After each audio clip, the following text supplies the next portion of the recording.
தலைவர் பூனை மற்றும் சிரிக்கும் குமிழிகள். ஒரு நாள் காலை தலைவன் பூனை தன் அலுவலகத்துக்கு வந்தபோது வாசலிலேயே சிறிய பறவைகள் எல்லாம் சிரித்துக் கொண்டே பறக்கின்றன. இங்க என்ன நடக்குது என்று ஆச்சரியப்பட்டார். அவர் அருகே போனபோது காற்றில் மிதக்கும் பெரிய பெரிய குமிழிகள் உள்ளன. அந்த குமிழிகள் ஒருவரைத் தொட்டவுடன் சிரிப்பு பறவை ஓசை வெளியிடுது. மியாவ். இது சும்மா இல்ல என்று தலைவன் பூனை தன் விசாரணையைத் தொடங்கினார்.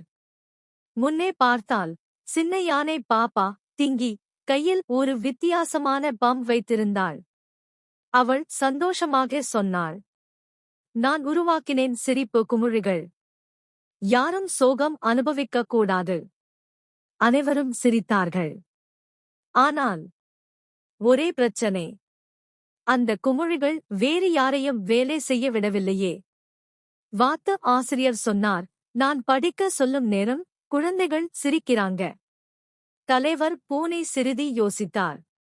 பிறகு சொன்னார், டிங்கி, இந்த குமிழிகளை வாரத்தில் ஒரு நாள் மட்டும் வெளியே விடலாம். அப்போ எல்லாரும் மகிழ்ச்சி. சமச்சீர். டிங்கி கிழித்து சிரித்து உடன்பட்டாள்.